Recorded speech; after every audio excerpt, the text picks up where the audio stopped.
A'udzu billahi minasyaitonir rajim.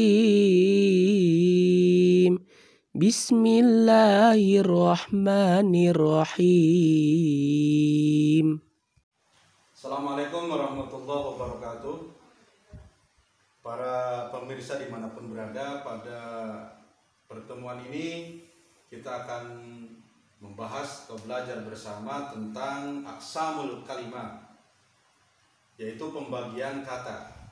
Kalau ada kata kalimat dalam bahasa Arab itu maksudnya kata. Tapi kalau kita mau mengatakan dalam bahasa Indonesia adalah kalimat, itu dalam bahasa Arab disebut jumlah atau kalam.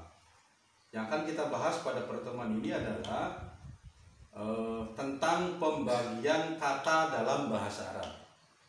Baik, aqsamul kalimat, pembagian kata dalam bahasa Arab yaitu terbagi menjadi 3. Yang pertama adalah al-ismu, yang kedua al-fi'lu, dan yang ketiga adalah al-harfu. Jadi kata dalam bahasa Arab, kalimat dalam bahasa Arab dibagi menjadi 3, yaitu kalimat isim, kalimat fi'il, dan huruf. Kita akan mulai dari pembahasan tentang isim. Apa itu isim? Isim yaitu setiap kata yang menunjukkan kepada manusia, hewan, tumbuhan, benda mati, tempat, waktu, sifat suatu benda yang tidak terkait dengan waktu. Sekali lagi bahwa isim adalah setiap kata yang menunjukkan kepada manusia, hewan, tumbuhan, benda mati, tempat, waktu, sifat yang tidak ada kaitannya dengan waktu. Jadi isim ini tidak terikat oleh waktu. Contoh rojulun, laki-laki. Laki-laki ini tidak terikat oleh laki-laki sekarang, kemarin, atau yang akan datang. Tidak ada kaitannya dengan waktu. Rojulun, nama menunjukkan kepada manusia atau orang. Asadun, asadun singa, nama hewan, masuk kepada isim. Ruzun, nama tumbuhan, padi, ya, ruzun. Haitun, tembok, benda mati, ini termasuk isim, Al-Qahiratu, nama kota, Kairo, ya. Jakarta, Bandung, Semarang, Cilacap, Banyumas, nah, itu masuk kepada isim, ya. Syahrun, bulan, ya. Nadifun, bersih, sifat, ya. Sifat pada suatu benda atau yang menempel pada suatu benda itu masuk kepada isim, ya. Putih, merah, tinggi, pendek, gemuk, kurus, itu termasuk pada isim, yaitu isim sifat. Jadi isim adalah setiap kata yang menunjukkan kepada manusia, hewan, tumbuhan, benda mati, tempat, waktu, sifat yang tidak terkait dengan waktu. Jadi dia bebas dari keterkaitan waktu.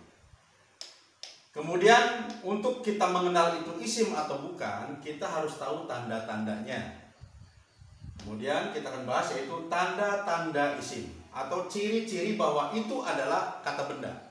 Seperti apa sih cirinya? Yang pertama, ciri dari kata benda adalah bisa dibaca tanwin. Contoh, rojulun, kitabun.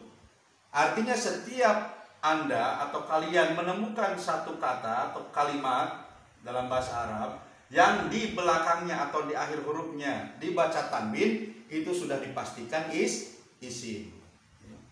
Yang kedua, tanda bahwa itu isim atau bukan adalah bisa dimasuki al. Jadi isim ini bisa kemasukan al di depannya. Contoh, ya. Al-kitabu, ya. Buku itu di depannya ada al. Ini sudah pasti isim. Ar-rajulu di depannya ada al. Ini sudah pasti isim. Al-ustadu, itu seorang guru. Ini sudah pasti isim karena di depannya ada al. Jadi tandanya itu isim, di depannya ada al atau bisa kemasukan al. Yang ketiga, tanda bahwa itu isim atau kata benda adalah bisa dimasuki huruf nida. Huruf nida ini adalah huruf untuk mengundang, untuk memanggil. Contoh, ya rojulun, wahai laki-laki. Ya. Rojulun itu sudah pasti isim. Karena apa? Di depannya ada huruf ya. Ya ini adalah ya untuk mengundang, untuk memanggil. Ya Ustaz, ya Muhammad. Setiap ada kata di depannya ada ya, sudah pasti itu dinamakan isim. Kemudian tanda yang keempat daripada isim itu adalah bisa dimajrurkan atau dibaca jar oleh huruf jar atau kemasukan huruf jar, atau dibaca jarnya karena dia sebagai idhofah atau mudhof ilaih, ya. Contoh, adhabu ilal madrasati, saya pergi ke sekolahan. Al madrasati ini sudah pasti isim. Apa tandanya dia isim? Yang pertama, dia ada alnya di depan. Tanda isim, ingat, tanda isim. Yang kedua, ada kemasukan al.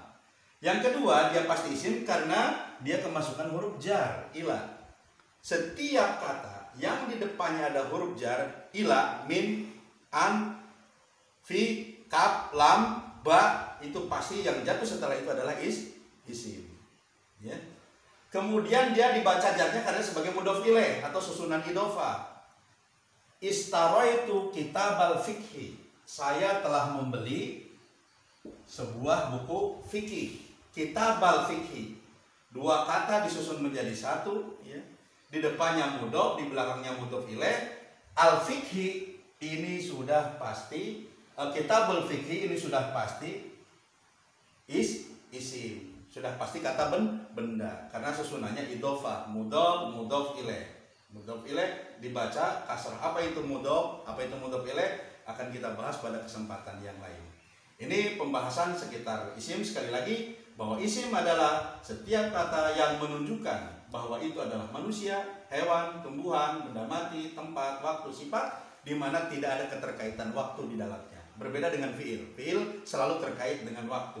Tanda-tandanya perlu diingat, satu, bisa dimasuki tanwin, dimasukin al, bisa kemasukan huruf nida, dan yang terakhir bisa dimajrurkan oleh huruf jar atau sebagai idhofah. Sampai di sini penjelasan isim. Kita akan bahas pada penjelasan tentang fiil atau kata kerja. Baik, pemirsa di rumah, kita lanjutkan materi kita yang sudah kita tadi bahas, yaitu tentang pembagian kata atau pembagian kalimat dalam bahasa Arab, yaitu terbagi tiga, yaitu kalimat isim, kalimat fiil, dan kalimat huruf atau kata benda, kata kerja, dan huruf. Tadi kita sudah membahas tentang tanda-tanda isim, ya. Tanda-tanda isim atau tanda-tanda bahwa itu adalah kata benda. Sekarang kita memasuki pembagian isim, pembagian kata benda. Nah, pembagian kata benda ini juga dibagi kepada beberapa pembagian. Yang pertama yaitu pembagian kata benda atau isim dilihat dari jenisnya. Ya, isim kata benda dilihat dari jenisnya. Isim atau kata benda dilihat dari jenisnya, yaitu terbagi menjadi dua, yaitu isim mudzakkar atau ismul mudzakkar. Yang kedua adalah ismul muannas. Apa itu ismul mudzakkar? Ismul mudzakkar adalah isim atau kata benda yang menunjukkan jenis laki-laki. Jadi kata itu khusus buat laki-laki atau buat mudzakkar. Contoh, tolibun, siswa laki-laki, mudarrisun, guru laki-laki, kitabun, itu menunjukkan dia adalah mudzakkar, buku, qalamun, pena. Nah, jadi ini mudzakkar. Yang kedua adalah isim muannas. Apa itu isim muannas? Isim muannas adalah isim atau kata benda yang menunjukkan jenis perempuan. Contohnya, tolibatun, tolibun mudzakkar, tolibatun muannas. Mudarrisatun, guru perempuan. Sayyaratun, mobil. Ummun, ibu. Ini menunjukkan muannas. Tolibatun, tandanya muannas ada tak marbutoh. Mudarrisun ada tak marbutoh. Sayyaratun ada tak marbutoh. Ummun meskipun tidak ada tak marbutoh, tapi dilihat dari artinya bahwa ibu termasuk kepada muannas. Sekali lagi, bahwa isim dilihat dari jenisnya terbagi menjadi dua, yaitu ismul mudzakkar dan isim muannas. Sekarang pembagian isim dilihat dari jumlahnya, sedikit atau banyaknya. Dilihat dari jumlahnya, pembagian isim menjadi 1, 2, 3. Isim dilihat dari jumlahnya dibagi menjadi 3. Yang pertama adalah ismul mufrad. Apa itu isim mufrad? Isim mufrad adalah kata benda yang menunjukkan jumlah satu atau tunggal. Jadi setiap kata benda yang menunjukkan arti satu atau tunggal itu namanya ismul mufrad. Ismul mufrad sendiri terbagi menjadi dua, ada isim mufrad mudzakkar, ada untuk isim mufrad muannas. Kata benda menunjukkan arti satu untuk perempuan, kata benda menunjukkan arti satu untuk laki-laki.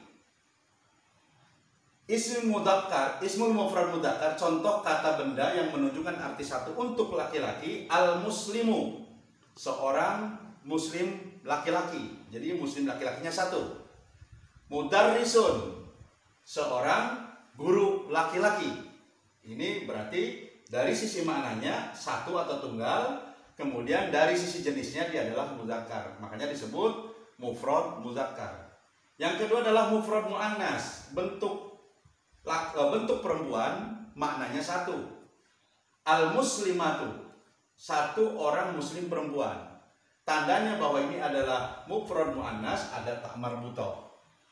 Mudarrisatun, seorang guru perempuan. Ini namanya mufrad muannas, menunjukkan arti tunggal untuk perempuan. Tandanya ada ta marbutoh. Baik, itulah tanda, itulah pembagian isim mufrad mudzakkar dan mufrad muannas. Sekarang dilihat dari jumlahnya yang kedua, yang tadi yang pertama isim mufrad, yang kedua adalah musanna, isim musanna. Isim yang menunjukkan jumlah dua, ya.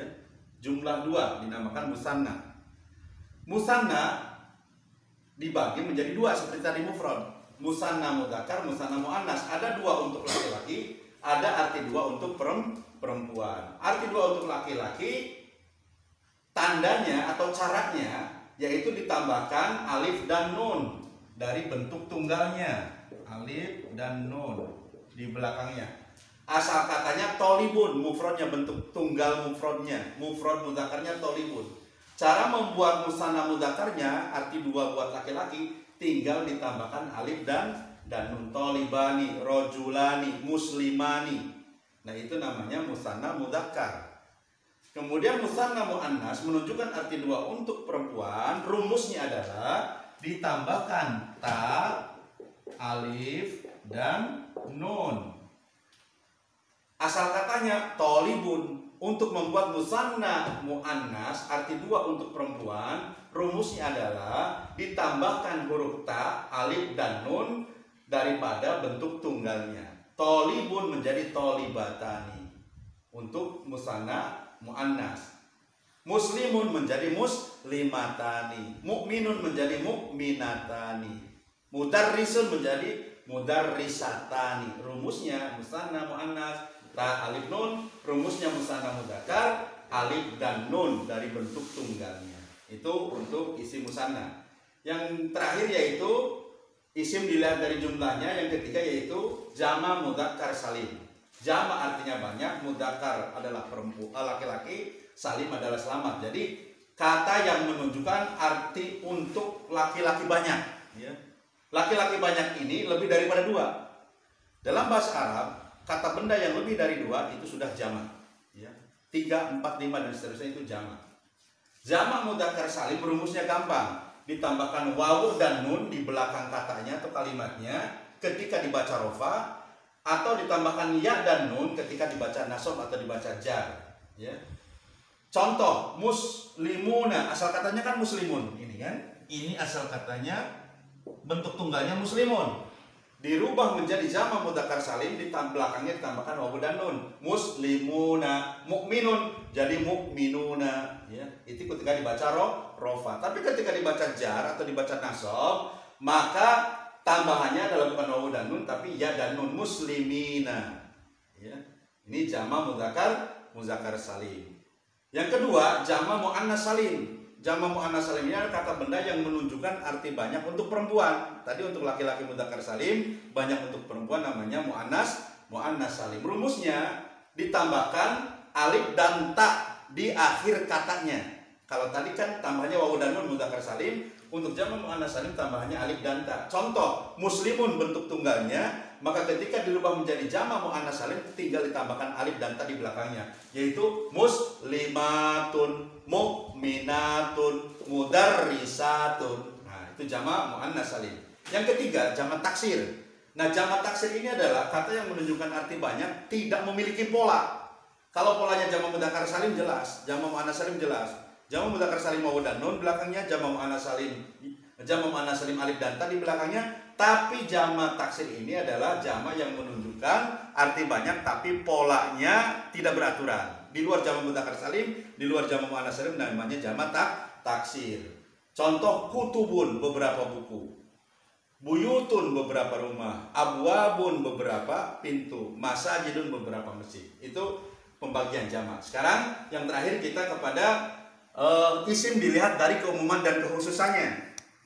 Isim kata benda dilihat dari keumuman dan kekhususannya, yaitu terbagi menjadi 5. Yang pertama adalah ismun nakirah, isim yang menunjukkan arti tidak tertentu, yang masih umum. Kitabun, buku yang mana belum jelas. Biasanya nakirah ini adalah menggunakan tanwin. Ustadun, guru yang mana, guru siapa, nggak jelas, belum khusus. Makanya tandanya tanwin itu adalah nakirah. Yang kedua, isim dilihat dari keumuman dan kekhususannya yaitu ismul ma'rifat. Isim ma'rifat itu jelas, ya, udah spesifik. Yang termasuk isim ma'rifat ada 5. 1. Isim yang di depannya ada al. Kata benda di depannya ada al itu udah pasti isim ma'rifat. Al ustadu, guru itu. At-thalibu, siswa itu. Di depannya ada al, udah pasti itu isim ma'rifat. Tandanya ma'rifat. Yang kedua, tandanya dia ma'rifat adalah ismud dhamir, kata ganti. Huwa huma hum, hiya huma hunna, anta antum antum. Semua isim dhamir atau kata ganti termasuk isim ma'rifat. Yang ketiga yang termasuk isim ma'rifat adalah ismul isyarah, kata tunjuk, ini itu. Hada, hadihi, dalika, tilka, haula, itu termasuk isim isyarah. Isim isyarah sudah pasti isim ma'rifat. Yang keempat yang termasuk isim ma'rifat adalah isim mausul. Alladhi, alladina, alladani, dan seterusnya. Atau artinya yang, kata sambung. Semua kata sambung itu ada di isim mausul. Isim mausul adalah termasuk isim ma'rifat. Yang terakhir dari isim ma'rifat tandanya adalah ismul alam, kata yang menunjukkan sudah tertentu. Contoh Ahmad, nama orang, itu sudah isim ma'rifat, sudah jelas ma'rifat. Makkah, nama kota. Jakarta, Cilacap, Banyumas, Semarang, Bandung, itu adalah ismul alam. Baik, para pemirsa dimanapun berada, inilah pembagian isim. Dilihat dari jenisnya, dilihat dari jumlahnya, dan dilihat dari keumuman dan kekhususannya. Mudah-mudahan bisa dipahami dan bisa dimengerti. Amin ya rabbal alamin. Kafaitul huda. Assalamualaikum warahmatullahi wabarakatuh.